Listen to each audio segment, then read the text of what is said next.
See, Wavy Gang, what we don't speak about a lot in our culture is that most of us grow up in poverty.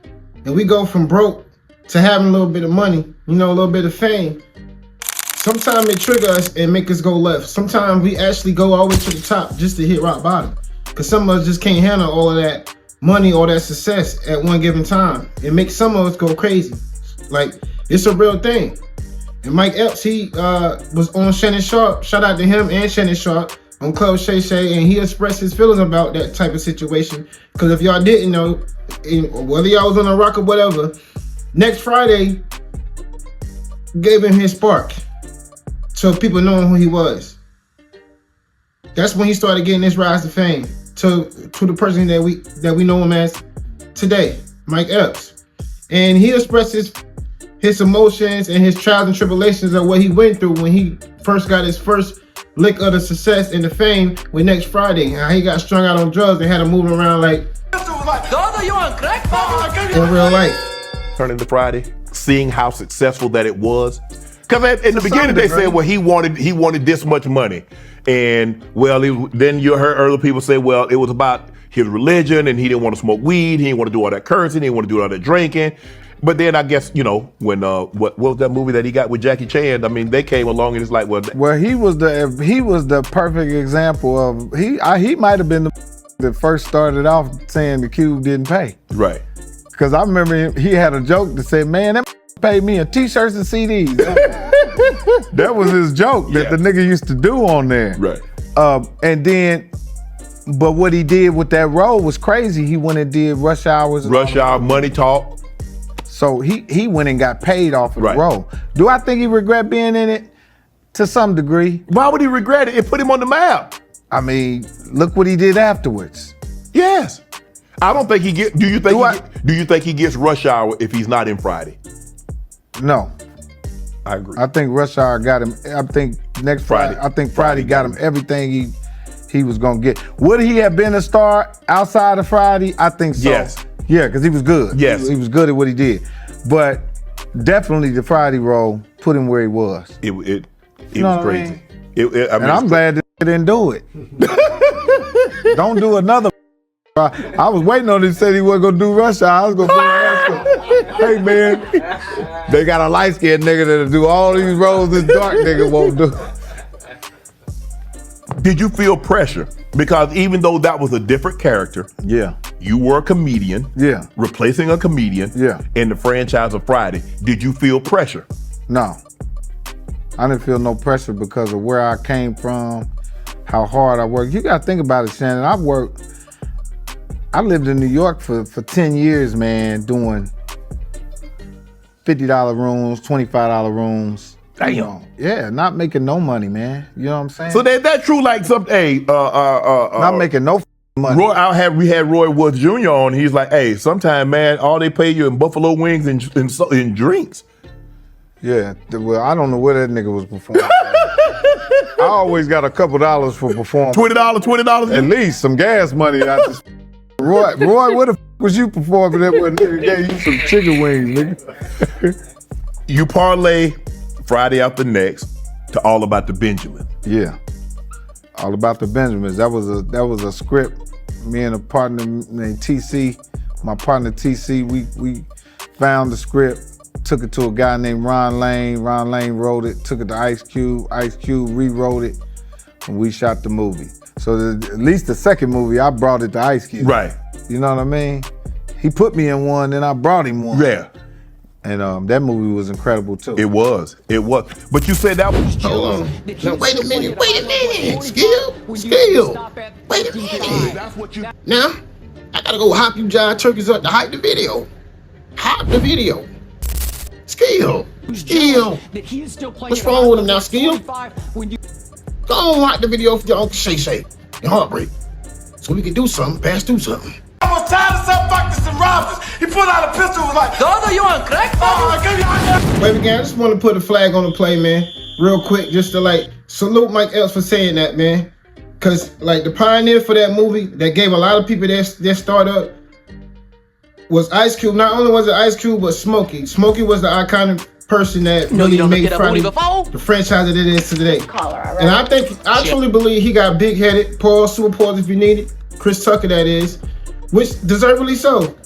But he didn't really get paid as much because none of them really foresaw or could see that movie was gonna be bigger than it is still today.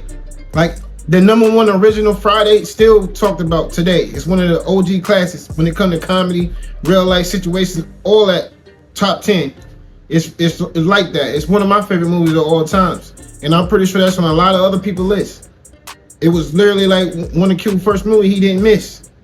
It was a beautiful movie. And Smokey was one of the main reasons for that. And he got big-headed. And he ain't expect all that money for that, but when he got like that fame from that, he wanted more money. Rightfully so. But at the time, Q probably couldn't give it to him at the time. And it ain't like Q just a dirty nigga, but you gotta understand, like, no people in Hollywood ain't really trying to show love to Cube either.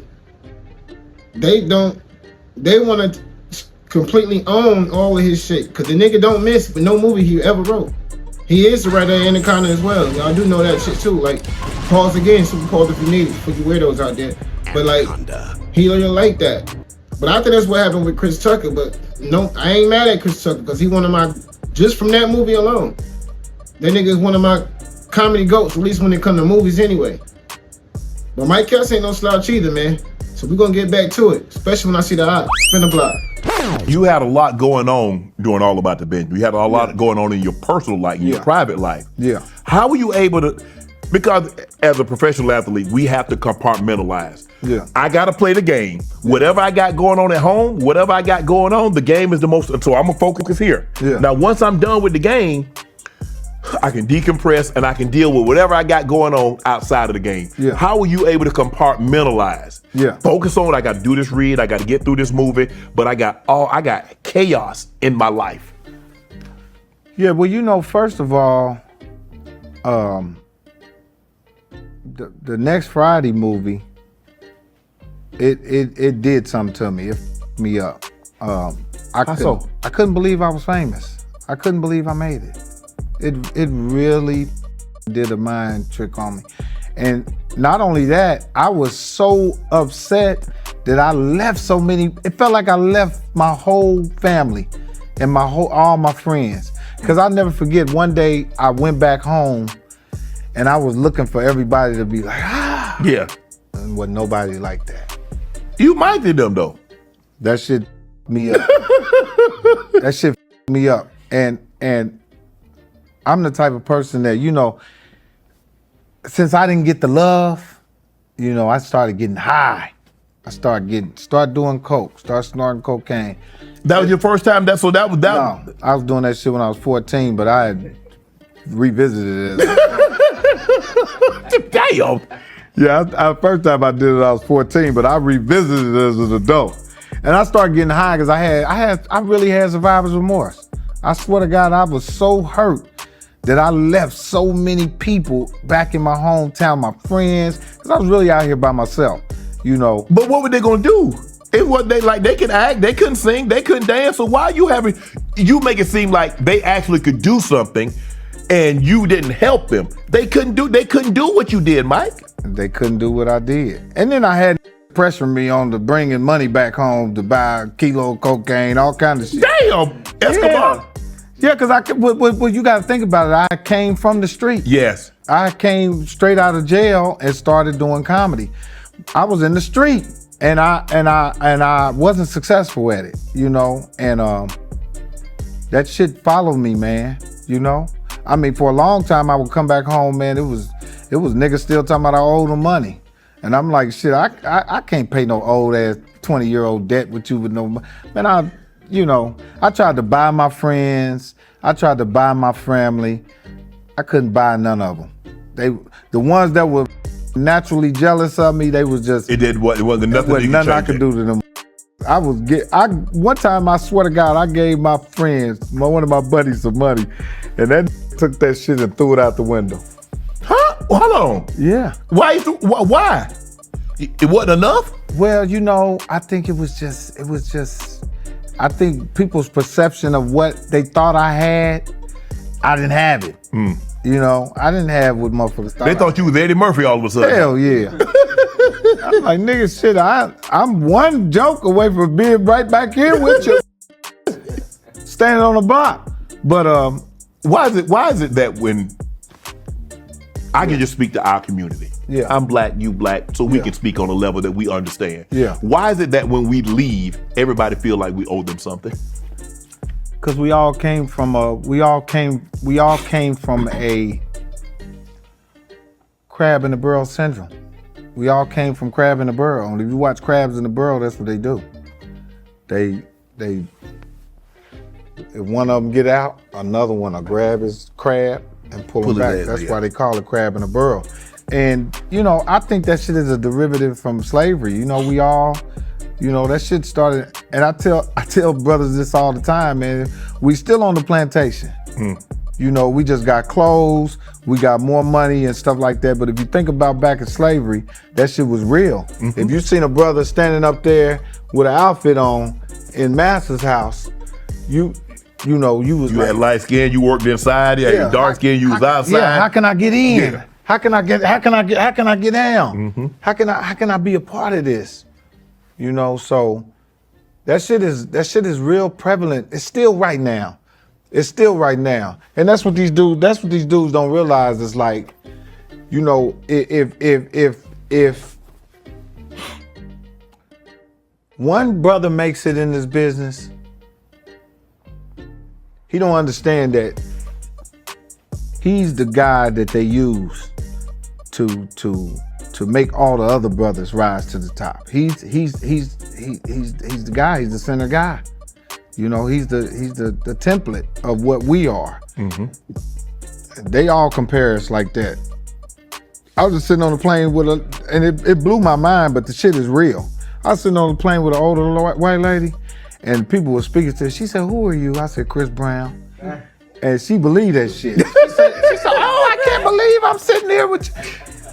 I'm serious. I said, "Yeah, Chris Brown is late." And then something must have hit. She said, "You've gotten a lot older." I said, "Yeah." I said, Rihanna and them wore me out. They drove me crazy. I was talking shit, right? And then she must have called her daughter on the phone. She called her daughter on because I seen the lady. She started looking at me like this. You ain't Chris Brown. Yeah, you ain't no Chris Brown. And but it did make me mad because the first thing I said to myself, we sitting on Southwest, heifer. You should know that I ain't no damn Chris Brown. Right. Hey, come here. I see your ass. And you know it ain't wavy to be watching the video and don't like and subscribe, bro. Cause I'm pretty sure you watched my video more than once, right? And you know the algorithm got problems, bro. And I got anger issues. If you don't like the video, you might not see the next one and the one after that. So just like and subscribe, man. Or you have to get the algorithm. Back to the video. Spin the block. Oh! Say something else! Say something else, nigga! Hey, yo, Wavy. I see the op. Spin the block. You say you came to represent, but who you representing? Hot girl, summer tags always in your mentions. Tell me to call Tyrone, you got his extension. I left my feelings unknown, cause I'm from the trenches. I used to play the benches, but now I'm in the game. Became the MVP, now everything just not the same. I know they envy me, the money made me not complain. They all pretend to be the one that helped they ease the pain. Now they upset, cause I'm up next. They was sleeping on me, still ain't up yet. Wavy Heartbreak Gang, Wavy Heartbreak Gang, gang. What's good, y'all? It's your only host in love and memory while still alive. Heartbreak Case, The Alchemist, or Heartbreak. And this is a Wavy news break, so just follow the wave. Once again, man, shout out to Club Shay Shay, Shannon Sharpe. Shout out to Mike Epps, man. Shout out to all the GOATs, legends, everybody, man. And I hope y'all been hyping these videos and liking them for real. But anyway, listen. I feel what he was saying for real, because like you already grew up when you know peer pressure make you want to do things and all that, and then he said some real shit, bro. When he got his success from the Next Friday movie, he thought everybody was gonna come when he come back home. They was gonna be cheering him on, people that he grew up with, but it wasn't that. The reality was people feel like you owed them something because you made it and they didn't, even though they wasn't there in the kitchen. They wasn't in the kitchen with you. They wasn't with you shooting in the gym like Kobe and none of that. RP to the GOAT. They wasn't doing none of that shit with you, but they felt like you owed them something. And that shit, it'll make you crash out. Peer pressure. Like, that shit happened to MC Hammer, bro. He wanted to show love to everybody that was around him. You can dance about the baggy pants all you want. He was a real gangster. But he wanted to show love to all his people. And they kind of like killed his whole career. Trying to show love to everybody. You can't show love to everybody for real, bro. That's just what it is. Like, so I understand exactly what he was saying. But that shit crazy. Like, you know, he liked the joke, so I don't know if he really meant, he said he was on it since he was 14, and that's wild for real. That definitely ain't wavy, but I ain't judging nobody for nothing. You can tell he grew up from the way he told his jokes, you can tell that's real life experiences. So I'm not knocking him, bro, but that's why I'm saying, like, even him, bro, somebody that's famous right now, you would never think he had a story like that. So it's always love. Like, always check on your people, bro.